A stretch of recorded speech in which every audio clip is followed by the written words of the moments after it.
ಮೊದಲಿಗೆ ರಾಜಕೀಯ ವಿಚಾರಕ್ಕೆ ಬರೋಣ. ರಾಜಕೀಯದಲ್ಲಿ ಎಲ್ಲವೂ ಸಾಧ್ಯ, ಎಲ್ಲವೂ ಕೂಡ ಒಳ ಜಗಳ, ಇದೆಲ್ಲವೂ ಕೂಡ ಪ್ರೂವ್ ಆಗ್ತಾನೆ ಇದೆ.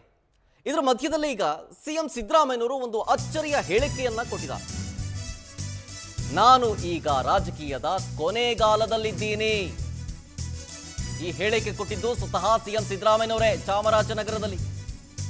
ಜನರ ಪ್ರೀತಿ ಅಭಿಮಾನ ಗಳಿಸದಿದ್ರೆ ಉಳಿಗಾಲವೇ ಇಲ್ಲ, ರಾಜಕೀಯದಲ್ಲಿ ಉಳಿಗಾಲವಿಲ್ಲ ಅಂತ ಸಿದ್ದರಾಮಯ್ಯನವರು ಅಂದರು. ನಾನು 20 ಬಾರಿ ಚಾಮರಾಜನಗರ ಜಿಲ್ಲೆಗೆ ಬಂದಿದ್ದೀನಿ, ಅಧಿಕಾರ ಮಾತ್ರ ಕಳ್ಕೊಂಡಿಲ್ಲ. ಸಿಎಂ ಕುರ್ಚಿ ಗಟ್ಟಿಯಾಗೇ ಇದೆ. 2 ಬಾರಿ ಸಿಎಂ ಆಗಿ ಚಾಮರಾಜನಗರಕ್ಕೆ ಬಂದಿದ್ದೀನಿ.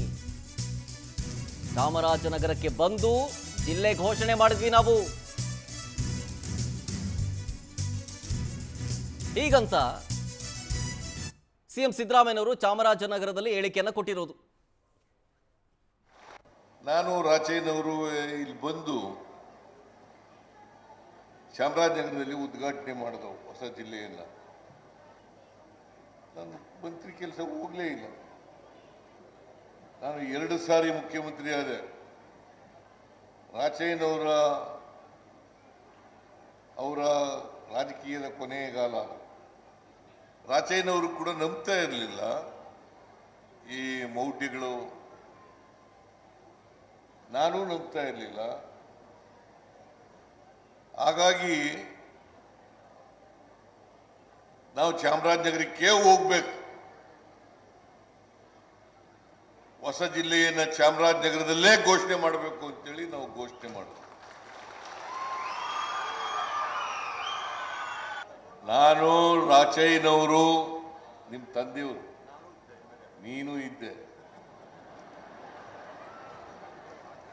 ನಾವು ಚಾಮರಾಜನಗರದಲ್ಲೇ ಉದ್ಘಾಟನೆ ಮಾಡೋದು. ಅದಾದ್ಮೇಲೆ ಒಂದು 20 ಸಾರಿ ಬಂದಿರಬೇಕು ಚಾಮರಾಜನಗರಕ್ಕೆ. ನಾನು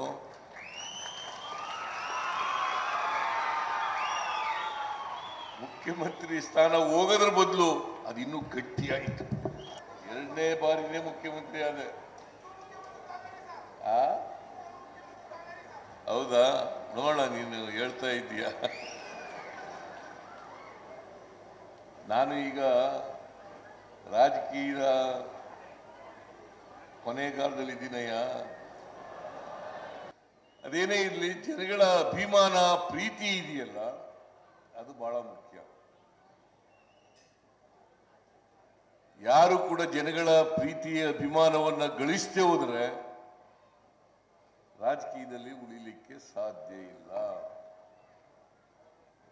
ನಾನು ರಾಚಯ್ಯನವರು ಇಲ್ಲಿ ಬಂದು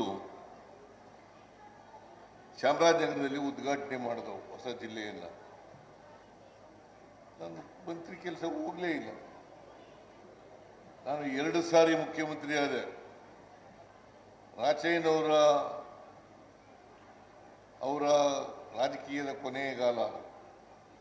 ರಾಚಯ್ಯನವರು ಕೂಡ ನಂಬ್ತಾ ಇರಲಿಲ್ಲ ಈ ಮೌಢ್ಯಗಳು, ನಾನು ನಂಬ್ತಾ ಇರಲಿಲ್ಲ.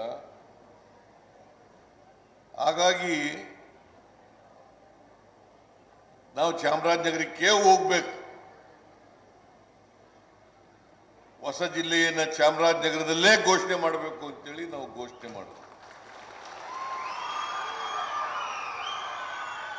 ನಾನು ರಾಚಯ್ಯನವರು ನಿಮ್ಮ ತಂದೆಯವರು, ನೀನು ಇದ್ದೆ.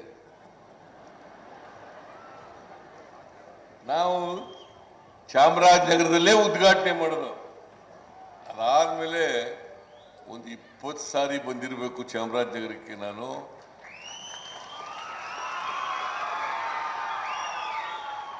ಮುಖ್ಯಮಂತ್ರಿ ಸ್ಥಾನ ಹೋಗೋದ್ರ ಬದಲು ಅದು ಇನ್ನೂ ಗಟ್ಟಿಯಾಯಿತು. 2ನೇ ಬಾರಿನೇ ಮುಖ್ಯಮಂತ್ರಿ ಆದೆ. ಹೌದಾ? ನೋಡ, ನೀನು ಹೇಳ್ತಾ ಇದ್ದೀಯ.